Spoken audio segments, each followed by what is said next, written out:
Padre Celestial, te damos gracias por el privilegio de encontrarnos en este lugar esta mañana para estudiar tu palabra.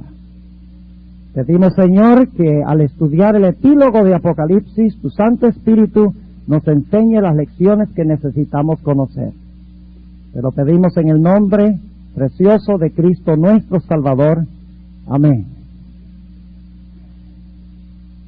Hay dos porciones de un libro que son muy importantes.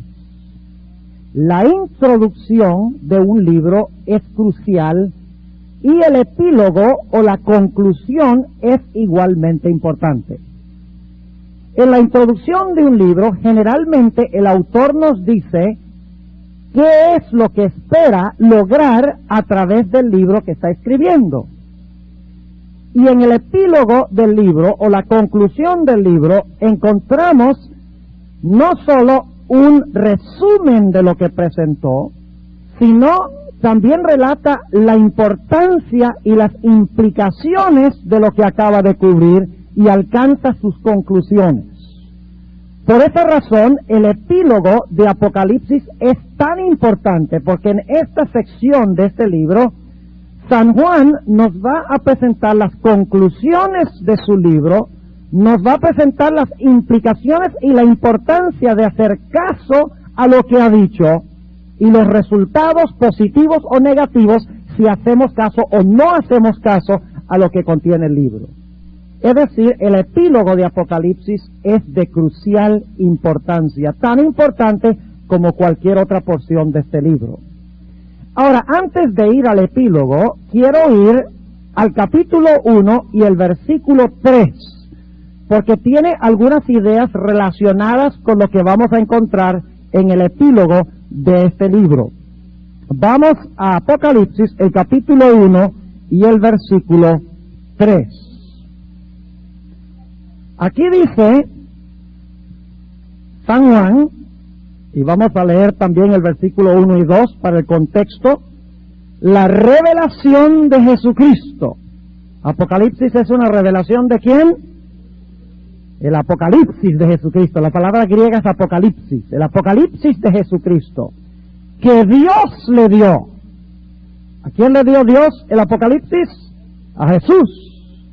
Para manifestar a sus siervos. ¿Quiénes son esos? Nosotros.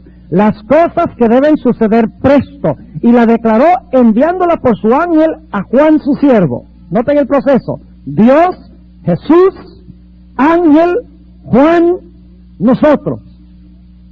Hay un proceso, una cadena que Dios sigue. Versículo 2: el cual ha dado testimonio de la palabra de Dios y del testimonio de Jesucristo y de todas las cosas que ha visto. Y luego dice: bienaventurado el que lee, palabra clave, el que lee. ¿Es suficiente leer? No. Bienaventurado el que lee y los que ¿qué? Oyen. Esa palabra oyen significa los que hacen caso, los que procuran comprender. Una cosa es leer y otra cosa es oír lo que Dios nos dice. Bienaventurado el que lee y los que oyen las palabras de esta profecía. ¿De cuál profecía? De Apocalipsis. Y luego dice: y guardan las cosas en ella escritas. Tres cosas: lee, oye y guarda. ¿Qué significa guardar? Obedecer. No solo leer y hacer caso, sino implementar en la vida, obedecer lo que está en el libro. Y luego dice: ¿por qué debemos nosotros leer, oír y guardar? Dice: porque el tiempo está cerca.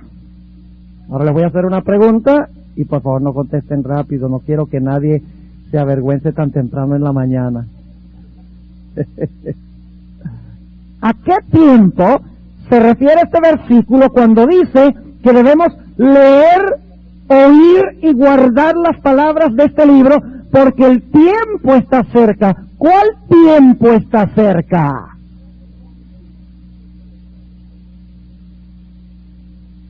El hermano Soler lo tiene correcto. El tiempo cuando se va a cerrar la puerta de la gracia. Cuando este libro ya no podrá proclamarse ni la gente podrá aceptar el mensaje del libro. Y ustedes dicen, bueno, Pastor Bor, ¿y cómo es que usted dice que el tiempo está cerca? No se refiere al tiempo de la segunda venida, sino al tiempo del cierre de la gracia. Tenemos que ir ahora al epílogo, porque fíjense, en una introducción de un libro se repite mucho de lo que está en la conclusión, o viceversa, ¿no es así? La conclusión repite mucho de lo que se puso en la introducción. Ahora, lo mismo sucede en Apocalipsis. Vamos a Apocalipsis, el capítulo 22, y vamos a empezar en el versículo 6. Apocalipsis 22, 6. Algunas personas piensan que no es importante estudiar el libro de Apocalipsis. Dicen, no, estudiemos las parábolas de Jesús, estudiemos lo que dicen los evangelios. Ahora, yo no tengo nada contra las parábolas y contra los evangelios, no me entiendan mal, son porciones hermosas, son palabras de Jesús, pero las palabras de Jesús en Apocalipsis son especialmente para esta etapa de la historia del mundo. Por eso dice en la introducción que este es el testimonio de Jesús y que tenemos que leer y tenemos que oír, tenemos que guardar las palabras de este libro porque el tiempo está cerca. Es decir, este libro tiene un mensaje de vida o muerte para los que viven en los últimos días. Es más, este libro y Daniel nos hacen lo que nosotros somos como pueblo adventista. Sin estos libros no habría pueblo adventista. Y tenemos que recordar eso. Ahora, noten lo que dice Apocalipsis 22 y el versículo 6. Y me dijo, estas palabras son fieles y verdaderas. Está hablando no solo de lo que vino inmediatamente antes, sino de todo el libro. Estas palabras son fieles y verdaderas.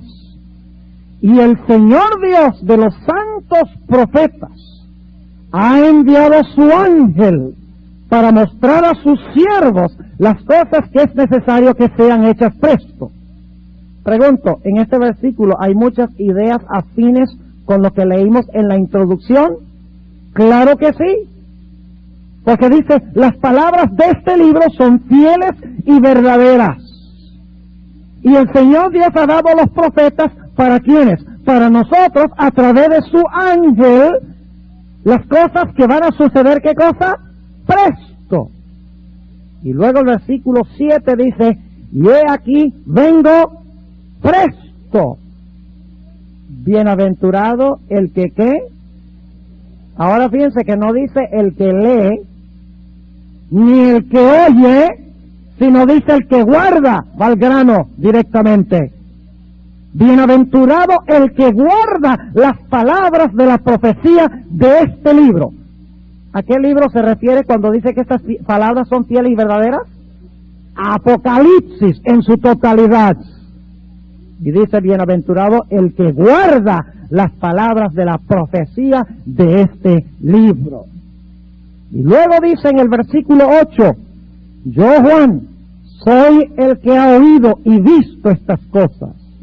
Y después que hube oído y visto, me postré para adorar delante de los pies del ángel que me mostraba estas cosas. Y él me dijo, mira que no lo hagas, porque yo soy siervo contigo y con tus hermanos los profetas, y ahora escuchen, y con los que guardan las palabras de este libro. Nuevamente, ¿cuál es el énfasis? Ya no es leer, ya no es oír, ya es que guardar. El ángel, Juan y nosotros todos somos, ¿qué cosa? Hermanos, porque guardamos las palabras de este libro, del libro de Apocalipsis. Y ahora viene un versículo crucial. Dice, versículo 10, y me dijo, no selles las palabras de la profecía de este libro. Noten cómo vez tras vez se habla la profecía de este libro, la profecía de este libro, la profecía de este libro. Crucial, dada por Dios a Jesús, al ángel, a Juan, a sus siervos. Bienaventurados los que guardan lo que contiene este libro. de crucial importancia. Ahora dice, no selles las palabras de la profecía de este libro, porque el tiempo está cerca. ¿Por qué no se debe sellar las palabras del libro? Porque el tiempo está cerca. ¿El tiempo ha llegado o está cerca? Está cerca. Ahora, ¿qué significa eso? No selles las palabras de la profecía de este libro.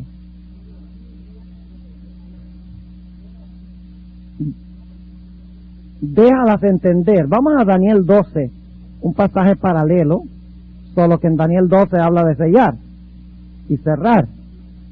Daniel 12 y el versículo 4. Daniel 12, 4.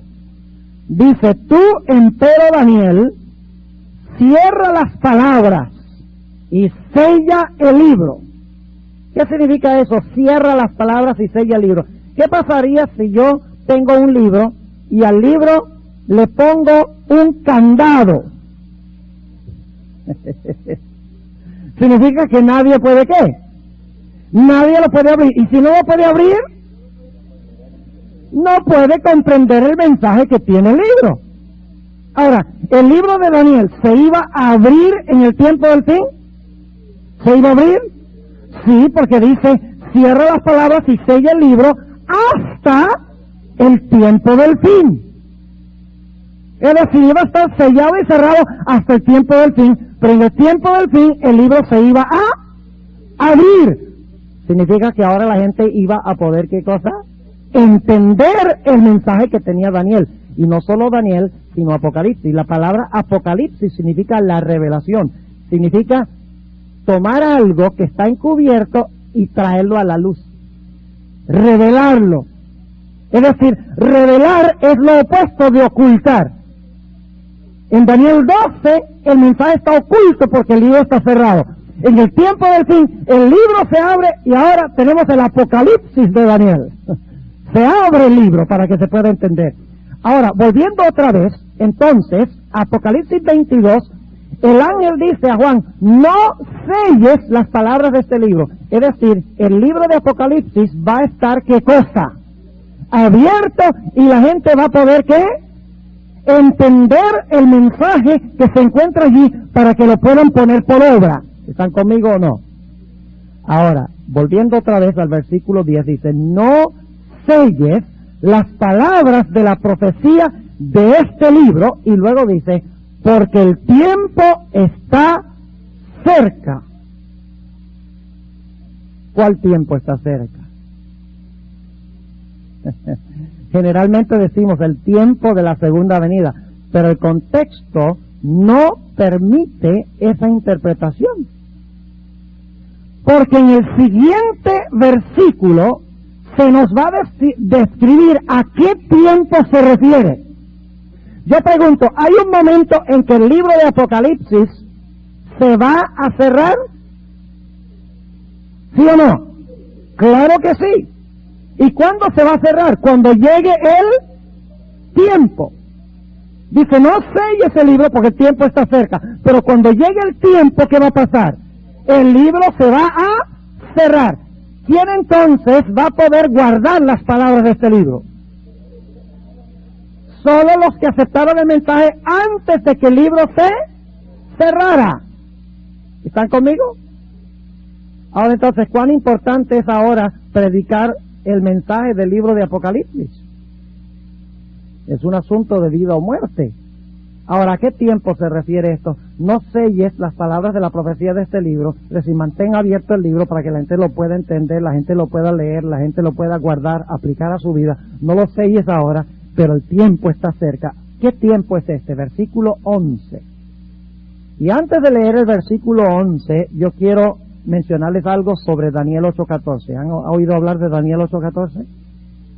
Dice hasta 2300 días y el santuario será purificado. Ahora, algunos eruditos adventistas modernos, entre ellos Desmond Ford, quien salió de la iglesia precisamente por nuestra idea de la purificación del santuario, ha dicho que Daniel 8:14, cuando dice el santuario será purificado, en el idioma hebreo la palabra que se usa no es purificado, sino será justificado o será vindicado.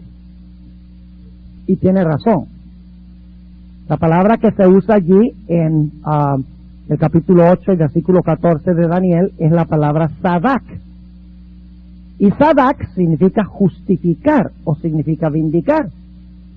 Ahora, la Iglesia Adventista lo que ha hecho tradicionalmente es conectar Daniel 8:14 con Levítico 16. Porque en Levítico 16 se habla de cuando el sumo sacerdote entraba al final del año para purificar el santuario. ¿Ves? Conectamos la palabra el santuario será purificado en Daniel 8:14 con la idea de purificar el santuario en Levítico 16. Pero lo que dicen estos eruditos es, no podemos conectar Levítico 16 con Daniel 8, por la sencilla razón de que Daniel 8 dice el santuario será vindicado o justificado, mientras que Levítico 16 dice que el santuario será purificado. Es decir, purificar y justificar son dos cosas distintas. Y yo lo que quiero decir esta mañana es que purificar y justificar no son dos cosas distintas. Significan lo mismo. Y ustedes dicen, ¿cómo así? Pues vamos a leer el versículo 11 de Apocalipsis 22. Y escuchen bien, aquí esto no es una declaración. En el idioma griego es un imperativo. En el versículo 11 no está haciendo una declaración que el que es sucio va a seguir sucio y el que es limpio va a seguir limpio, el que es justo va a seguir justo. No está haciendo una declaración, es un imperativo, es un anuncio imperativo. Y dice, el que es injusto, sea injusto todavía. No está diciendo que el que es injusto va a seguir injusto. Se está haciendo una declaración que el que es injusto se declara que va a seguir injusto. ¿Están entendiendo lo que estoy diciendo? Y luego dice, el que es injusto sea injusto todavía. Y ahora escuchen esto. ¿Y el que es qué? Sucio, ensúciese todavía. ¿Hay alguna relación entre ser injusto y ser sucio? Ajá. Entonces, ¿qué es lo opuesto de injusto? Justo. ¿Y qué es lo opuesto de sucio? Limpio. En otras palabras, cuando se cierra la puerta de la gracia, hay un grupo de personas que son injustos y son ¿qué? Sucios. Y dicho sea de paso, en el idioma griego en que fue escrito el Nuevo Testamento, no dice el que es injusto sea injusto todavía, sino que dice el que es injusto siga actuando injustamente. Tiene que ver no con un estado, sino que tiene que ver con acciones. Y vamos a ver en el contexto en un momento que realmente esto es lo que significa. Es decir, lo que el texto dice en el idioma griego es el que es injusto todavía actúe injustamente. Y el que es sucio siga ensuciándose. Y luego habla del otro grupo. Dice, el que es justo siga actuando justamente, y el que es santo siga actuando santamente. ¿Qué es lo que tiene el libro de Apocalipsis? Nos enseña ¿qué cosa? Cómo actuar justamente y cómo actuar santamente. Eso significa guardar lo que está en el libro.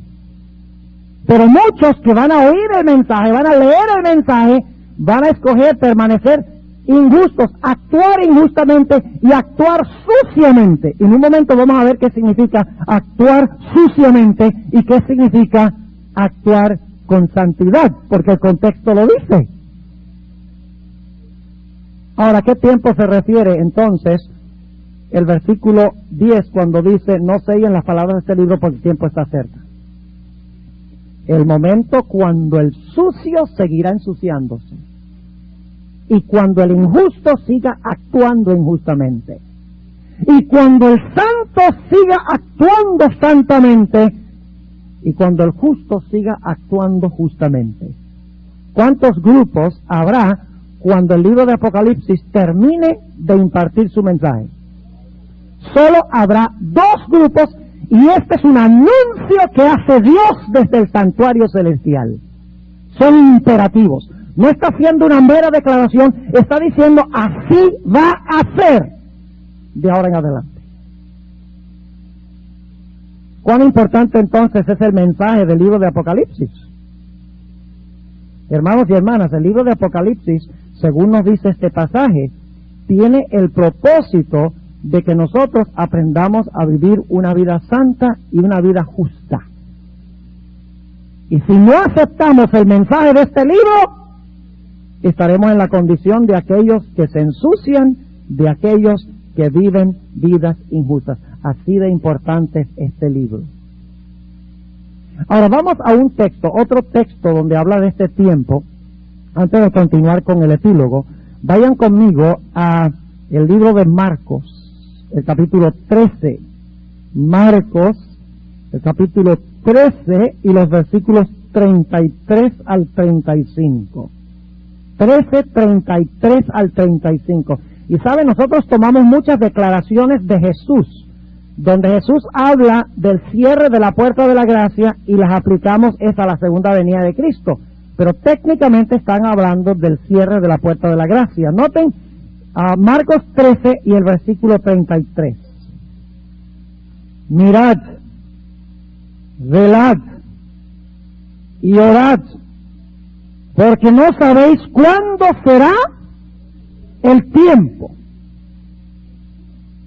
¿Cuál tiempo? ¿La segunda venida? No. La sierva del Señor dice en el tomo 2 de los testimonios, página 190 a la 192, hace la pregunta, ¿a qué tiempo se refiere esto? Hablando de estos versículos. Y luego dice, no a la revelación de Cristo en las nubes del cielo para hallar a un pueblo dormido. ¡No! Sino a su regreso de su ministración en el santuario, cuando se quite sus vestiduras sacerdotales y se vista de sus vestiduras reales. Yo pregunto, cuando Cristo se quite sus vestiduras sacerdotales, eso indica que ¿qué se ha cerrado? La gracia se cerró, porque usted ya no puede ir allá al santuario a través de su sumo sacerdote. Es decir, su obra sumo sacerdotal ha terminado. Y poco después, en Apocalipsis 19, como veíamos en el seminario de ayer en la mañana, Jesús viene vestido no como sumo sacerdote, sino como Rey de Reyes y Señor de Señores. Ahora, una persona no necesita tener la sabiduría de Salomón para saber que si Jesús viene vestido como Rey de Reyes y Señor de Señores y no como sumo sacerdote, tiene que haberse cambiado antes de venir. Y si se cambió antes de venir, significa que ya no fue más sacerdote. Entonces, mientras Jesús está ministrando en el santuario celestial, ¿qué hace el libro de Apocalipsis? Nos enseña a qué? A vivir justamente y a vivir con santidad. Cuando Jesús se quita sus vestiduras sacerdotales, entonces aquellos que están sucios siguen sucios, porque ya Jesús no puede estar allá en el santuario para limpiar sus pecados. La administración se cerró. Sigue diciendo aquí Jesús, como el hombre que partiéndose lejos dejó su casa y dio facultad a sus siervos y a cada uno su obra, y al portero mandó que velase. Velad pues, porque no sabéis cuándo el Señor de la casa vendrá, si a la tarde, o a la medianoche, o al canto del gallo, o a la mañana. Porque cuando viniere, de repente, no os halle ¿qué? No os halle durmiendo. Y las cosas que a vosotros digo, a todos las digo, velad. Es decir, debemos velar. Ahora, vamos otra vez a Apocalipsis 22 y sigamos analizando este pasaje tan importante. Primero dice, no sella las palabras del libro. ¿Significa que el libro está qué? Abierto. ¿Significa eso también que Jesús todavía está ministrando como sumo sacerdote? Claro que sí. ¿Va a llegar un momento en que el libro se va a cerrar y se va a sellar? Claro que sí. Y cuando se sella el libro, ¿qué hace Jesús? se cambia sus vestiduras sacerdotales a sus vestiduras ¿qué? Reales, porque ya el mensaje de Apocalipsis no va a hacer nada. Ya hizo su obra. Y entonces cuando el mensaje de Apocalipsis ya ha hecho su obra, ha dividido a la raza humana, entonces Cristo va a hacer esa declaración que encontramos aquí: el que es injusto, sea injusto o continúe actuando injustamente. El que es sucio, sígase ensuciando. Y el que es justo, siga actuando justamente. Y el que es santo, siga santificándose o siga actuando en una forma santa. ¿Y luego qué sucede? Dice en el versículo 12: y he aquí, yo vengo presto. Pregunta, ¿qué viene primero? ¿El cierre de la gracia o la segunda venida? Está clarito, ¿verdad? En el epílogo, ¿sí o no? Versículo 11 habla del cierre de la gracia. Y luego el versículo 12 dice, Jesús hablando: he aquí yo vengo, ¿qué? Presto. Y mi galardón conmigo. Ahora, eso es muy importante, mi galardón conmigo. ¿Qué trae Jesús? El galardón, ¿para quiénes? Para nosotros. Ahora, yo pregunto, si Jesús trae el galardón, ya debe haber decidido de antemano cuál es el galardón. ¿Ah? ¿Sí o no? Ya tiene que haber determinado quién es justo y quién es injusto, quién es santo y quién es sucio. Claro, él decide en el versículo 11 en qué lado está la persona, hace la declaración y luego dice: viene presto y trae el galardón de acuerdo a la decisión que tomó antes. Ahí está clarito en el epílogo. Así que dice: he aquí yo vengo presto y mi galardón conmigo, para recompensar a cada uno según fuere su obra. Recuerdan que mencioné que la mejor forma de traducir el versículo 11 es: el que es justo siga ¿qué? Actuando con justicia. Y el que es santo siga actuando con santidad. Y el que es sucio siga actuando suciamente. Y el que es injusto siga actuando injustamente. ¿Tiene algo que ver esto con acción o con un estado? Con acciones. ¿De acuerdo a qué nos recompensa Jesús? De acuerdo a nuestras obras. De acuerdo a nuestras obras. Ahora, algunos dicen: bueno, entonces, ¿cómo es que somos salvos por fe, pero somos juzgados por obras? ¿Cómo es eso? No hay contradicción. Las obras demuestran si en verdad hay fe. Usted no puede decir: yo tengo fe en Cristo, y vivir como el diablo. Es lo que está diciendo esto. Porque el diablo también cree y tiembla y vive como diablo.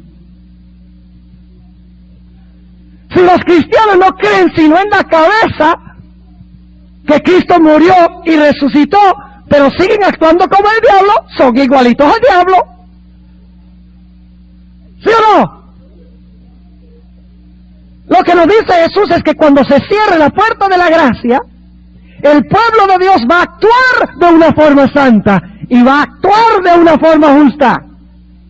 Y serán recompensados de acuerdo a sus obras, porque sus obras demuestran que tenían fe. Porque la fe sin obras es muerta, y Dios no va a salvar a una persona que tiene una fe muerta, porque si tiene una fe muerta es un muerto. Ahora, volviendo otra vez a Apocalipsis 22, dice Jesús: he aquí yo vengo presto y mi galardón conmigo, para recompensar a cada uno según fuere su obra. ¿Son importantes las obras? Sí, porque muchos cristianos dicen: yo lo que tengo es fe en Cristo, soy salvo por gracia, lo que yo hago no tiene nada que ver con mi salvación. ¿Sabe? Es verdad que lo que usted hace nada tiene que ver con su salvación. Es decir, usted no actúa para que Dios lo salve. Dios lo salva, y si en verdad lo salvó, su acción va a cambiar. Y si sus acciones no cambian, es porque usted no está salvo. Porque el Evangelio no solo es perdón, sino el Evangelio también es poder. Es como este bumper sticker. Lo digo en inglés, I'm not perfect, I'm forgiven. Yo no soy perfecto, solo perdonado. Dios no quiere solamente perdonarte, Dios quiere darte poder para vencer en tu vida cristiana. Dios no quiere que seas un cristiano frustrado, una cristiana frustrada, a donde todo el tiempo estás sencillamente, ay, perdón. Cristo perdona, sí, pero Él quiere darte también victoria, y no solamente perdón. Y de eso está hablando Apocalipsis. Ahora noten el versículo 14. ¿Quiénes son los limpios y quiénes son los sucios? ¿Quiénes son los justos y quiénes son los injustos? De los cuales acabamos de leer. Ya dijimos que son aquellos que continúan actuando justamente o actuando injustamente, actuando suciamente o actuando santamente. Ahora noten lo que dice el versículo 14. Bienaventurados los que guardan sus mandamientos. Yo sé que algunas versiones dicen lavan sus vestiduras. No voy a entrar en el asunto de la traducción. Tengo un tema como de 1 hora donde hablo de cuál es la traducción correcta de este versículo. La traducción correcta es guardan sus mandamientos. ¿Quiénes son los que siguen actuando justamente y los que siguen actuando con santidad? ¿Quiénes son? Los que guardan sus mandamientos, según dice esto. ¿Esos son los que van a ser recompensados de acuerdo a sus obras? ¿Qué hicieron los que van a ser recompensados según sus obras? ¿Guardaron qué? Los mandamientos de Dios. Bueno, ¿y los sucios qué? Sigamos leyendo el versículo 14. Bienaventurados que guardan sus mandamientos, para que su potencia sea en el árbol de la vida y que entren por las puertas en la ciudad. ¿Y los sucios dónde están? Versículo 15. Mas los perros estarán fuera. Fíjese qué nombre le da Jesús a los perdidos. Perros. ¿Qué clase de animal es un perro? ¿Perdón? No son perros de 4 patas, sino de 2. Es muy correcto eso. Ahora, ¿qué clase de animal es un perro? Por más que los queremos y tenemos en la casa y eso, un perro es un animal ¿qué? Inmundo. ¿Qué come un perro? Mejor dicho, ni hablemos de eso. Bueno, ya desayunaron, así que están bien. Dice, mas los perros estarán fuera y los hechiceros. ¿Saben qué mandamiento quebrantan los hechiceros? El primer mandamiento y el segundo. Los disolutos, los homicidas. ¿Qué mandamiento quebrantan los homicidas?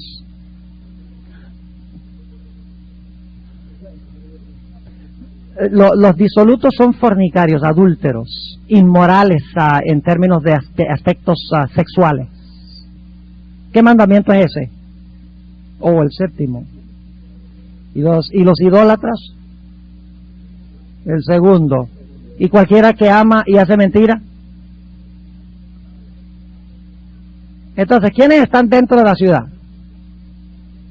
¿Y los que están afuera?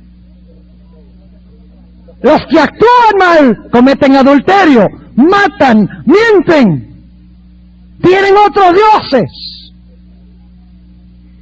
Mi pregunta entonces es, ¿el pueblo de Dios en los últimos días será un pueblo que se destaca por sus acciones o solo por su profesión?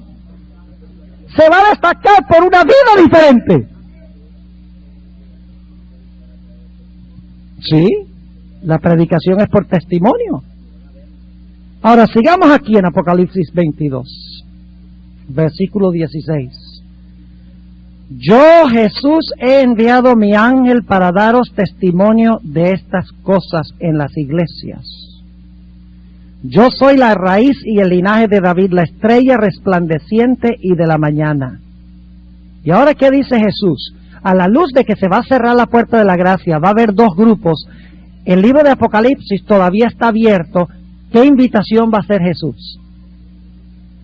Dice en el versículo 17, y el espíritu y la esposa dicen, ven. Y el que oye diga, ven. Y el que tiene sed, venga. Y el que quiere, tome del agua de la vida, gratis, gratuitamente. Pregunto, ¿el libro de Apocalipsis está abierto hoy? Cuando lo estudiamos, ¿es beber agua de vida? Claro que sí. Y la gente cree que el libro de Apocalipsis son puras bestias y cuernos. Y ahora escuchen, viene una advertencia de Jesús.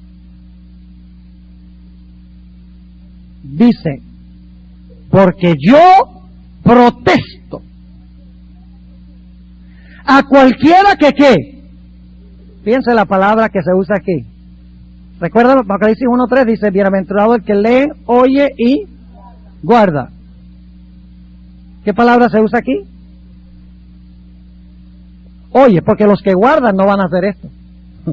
Lo que dice Jesús aquí, los que guardan las palabras de Apocalipsis no lo harían. Yo pregunto, ¿la gente que va a hacer esto entendió el mensaje de Apocalipsis y sin embargo lo tuerce? Sí, señor, porque aquí no dice lee, sino que dice ¿qué? Oye. Porque yo protesto a cualquiera que oye las palabras de la profecía de este libro. Si alguno añadiere a estas cosas, Dios pondrá sobre él las plagas que están escritas en este libro. Es decir, dice Dios, tú le añades, yo te añado. Tú le añades al libro, yo te añado las plagas. Yo pregunto algo, ¿es cosa muy seria la interpretación correcta de este libro? ¿Por qué es tan seria la interpretación correcta del libro de Apocalipsis? A la luz de lo que hemos estudiado en el epílogo. ¿Por qué es importante?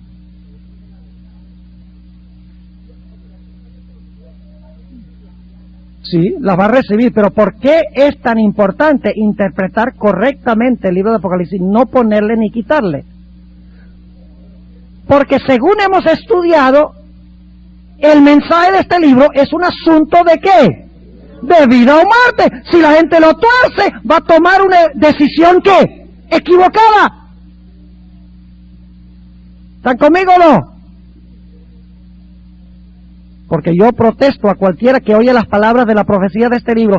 Si alguno añadiere a estas cosas, Dios añadirá sobre él las plagas que están escritas en este libro. Y durante los temas de las 11 de la mañana yo les estoy hablando sobre los sistemas religiosos que le han añadido y le han quitado a Apocalipsis. Versículo 19. Y si alguno quitare de las palabras del libro de esta profecía, Dios quitará su parte del libro de la vida. Dios dice, tú le añades, yo te añado las plagas. Tú le quitas, yo te quito tu nombre. ¿Cuán importante es la interpretación correcta de este libro? Hermanos y hermanas, yo creo, a la luz del epílogo de Apocalipsis, que a nosotros nos incumbe revelarle al mundo católico y al mundo protestante cómo ellos están torciendo e interpretando mal el libro de Apocalipsis, de tal manera que los cristianos ni tienen la menor idea sobre qué va a ser el conflicto final. Escuchen, según lo que estamos estudiando por las mañanas, y lo vamos a esbozar paso a paso, miren, todos los religiosos del mundo, con pocas excepciones, están mirando al Medio Oriente para el cumplimiento de las profecías de Apocalipsis. La bestia es un personaje malvado que se va a levantar allá, se va a sentar en el templo de Jerusalén allá. Los enemigos que van a venir contra ellos son los árabes, los rusos y los chinos. Y a la iglesia, a nosotros no nos incumbe nada esto, porque eso va a pasar después que nosotros estamos en el cielo, después del rapto. Y mientras tanto, los poderes que cumplen estas profecías, allá está en Roma y en los Estados Unidos, y la gente no lo puede ver porque está mirando a donde no es. Y por lo tanto, cuando venga el conflicto sobre el sábado y el domingo, dicen, ¿qué es eso? Eso no tiene que ver con sábado y domingo. Eso tiene que ver con si uno es judío o árabe. Me indigna este asunto a mí. Y me indigna también que algunos dicen, no hay que hablar muy fuerte de estas cosas, porque puede ser que algunos se ofendan. Hermanos y hermanas, el punto viene muy pronto, y estamos entrando en ese tiempo, cuando la gente se va a ofender tanto por lo que decimos, que no solo se van a enojar, sino que nos van a querer matar. Y si tenemos miedo ahora de hablarlas, por temor a ofender, ¿qué va a pasar cuando haya temor de que nos maten?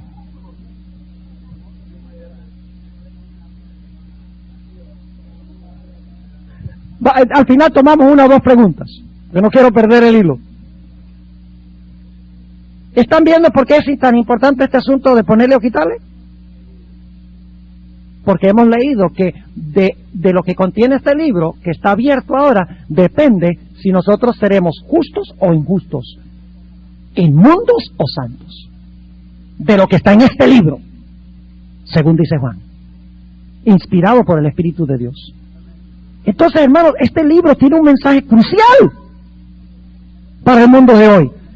Como pastores no debemos tener miedo de proclamar las palabras de este libro, porque el destino de la raza humana depende de lo que está en este libro. Este libro presenta la verdad de Dios de todos los tiempos en un marco del tiempo del fin. Ahora sigue diciendo aquí en el versículo 19, si alguno quitare de las palabras del libro de esta profecía, Dios quitará su parte del libro de la vida y de la santa ciudad y de las cosas que están escritas en este libro. El que da testimonio de estas cosas dice, ciertamente vengo en breve, amén, sea así. Ven, Señor Jesús. Y luego dice, la gracia de nuestro Señor Jesucristo sea con todos vosotros, amén. Ahora permítanme, para concluir, hacer unos pocos comentarios. Tenemos 2 o 3 minutos nada más que nos quedan. Pero volvamos un momentico a ese versículo 11, de lo que sucede cuando llega el tiempo, que se menciona. El tiempo está cerca. El libro de Apocalipsis está abierto, está dando su mensaje, no está sellado, pero cuando llega el tiempo, no más mensaje de este libro. Así que ¿cuándo hay que proclamarlo? Ahora. Es lo que está diciendo el ángel, Dios a través de Juan. Eso hay que proclamarlo ahora, mientras el libro no está sellado, porque cuando se sella el libro y llega el tiempo, punto final, no más salvación al leer este libro. Ahora, el versículo 11 dice, el que es injusto continúe actuando injustamente, y el que es sucio continúe ensuciándose, y el que es justo continúe actuando justamente, y el que es santo continúe actuando santamente, si es que existe tal palabra. Ahora, mi pregunta es esta: ¿hay una relación entre ser justo y santo y ser injusto y sucio? Déjeme refrasear la pregunta. ¿Es lo mismo ser injusto que ser sucio? Sí. ¿Es lo mismo? Sí. ¿Es lo mismo ser justo que santo? Sí, claro que sí. Es decir, ser sucio es lo opuesto de ser santo. Y ser injusto es lo opuesto de ser justo. Ahora, hablemos un momentico, brevemente, de cómo llegamos nosotros a ser santos o cómo nosotros llegamos a ser limpios. ¿Saben ustedes cómo llegamos a ser limpios? Y santos y justos. Bueno, por la fe en Cristo, sí, pero Cristo hace 2 cosas en nuestra vida. Nos perdona, nos justifica y también nos limpia y nos santifica. Es decir, las 2 cosas van juntas. Ahora, ¿cómo nos santifica Jesús? Leamos 2 textos para concluir. Vayan conmigo al Salmo 119. Salmo 119 y los versículos 9 al 11. Salmo 119 y los versículos 9 al 11. Ustedes conocen este pasaje. ¿Con qué limpiará el joven su camino? Y creo que también incluye a los viejos. ¿Con qué? Con guardar tu palabra. ¿Cómo es que uno se limpia la vida? ¿El camino? Con guardar la palabra. Con todo mi corazón te he buscado. No me dejes divagar de tus mandamientos. En mi corazón he guardado tus dichos para no pecar contra ti. ¿Qué es lo que nos limpia? Meter la palabra por dentro. Un texto más para concluir. Efesios 5. Y empezando en el versículo 25. Efesios 5 y el versículo 25. Dice: maridos, amad a vuestras mujeres así como Cristo amó a su iglesia y se entregó a sí mismo por ella para santificarla. La misma palabra santo, el que es santo, santifíquese todavía. ¿Por qué se dio Jesús? Para santificarla. ¿Y cómo la santifica? Dice, para santificarla limpiándolo en el lavacro del agua por la palabra. Si usted quiere tener victoria en su vida cristiana, usted tiene que estudiar la palabra. Y en el caso de lo que hemos estudiado esta mañana, particularmente el libro de Apocalipsis. ¿No es así? Porque es el mensaje del libro que no está sellado ahora que va a determinar si usted está limpio o si está sucio. Si es santo o si es injusto. Eso es lo que lo va a determinar. Ahora, ¿cómo nos limpia la palabra? Muy sencillo. Cuando usted lee la palabra lo empieza a leer a usted. Sí, cuando usted con sinceridad y una mente abierta empieza a leer, por ejemplo, la historia de David cuando cometió adulterio, y usted tiene problemas de ese tipo. Ahora usted está leyendo la palabra y ahora la palabra empieza a leerlo a usted como un libro. Y dice, tú necesitas cambiar, tú necesitas limpieza. Y entonces el Espíritu Santo, a través del poder de la palabra, cambia y transforma la vida. Y como resultado, ¿cambia qué cosa? Nuestras acciones cambian. El adúltero no solo necesita perdón, sino necesita poder para dejar de adulterar. ¿No es así? Dice Mateo 5:8, bienaventurados los de limpio corazón, porque ellos verán a Dios. Y el uno dice, lo importante es mi corazón, no lo que yo haga. Pero Jesús dijo, del corazón fluyen homicidios, adulterios, etc. Si usted tiene un corazón puro, ¿va a salir de impureza? ¡Come on! Si el corazón está limpio, las acciones serán limpias. Bienaventurados los de puro corazón, porque ellos verán a Dios. Pero del corazón, cuando el corazón está bien, la vida está bien. Y el propósito del libro de Apocalipsis, en un marco del tiempo del fin, es mostrarnos cómo podemos tener una vida limpia, una vida santa, una vida justa, cuando se cierre la puerta de la gracia. Hermanos y hermanas, cuando salgamos de este campamento, volvamos a nuestras casas y vamos a estudiar. No dejemos pasar esta actividad en vano. Volvamos a la casa con la determinación de que vamos a estudiar la palabra de Dios, particularmente el libro de Apocalipsis, para ver cómo nos habla a nosotros, cómo puede purificar nuestra vida, para que cuando se pronuncian esas palabras, el que es sucio ensúciese todavía, el que es injusto sea injusto todavía, el que es justo siga actuando justamente, el que es santo siga actuando con santidad, para que cuando se pronuncien esas palabras, estemos nosotros en el lado correcto. Oremos. Padre, te damos gracias por habernos dado el epílogo del libro de Apocalipsis. Cuán importante este pasaje de la Escritura. Ayúdanos, Señor, a tomar una determinación de que vamos a sentarnos y vamos a estudiar, no solamente con fines intelectuales, sino a estudiar para ver cómo tú puedes cambiar y transformar nuestra vida. Bendícenos durante este día, derrama tu Espíritu Santo sobre nosotros. Te lo pedimos en el nombre y por los méritos de Cristo nuestro Salvador.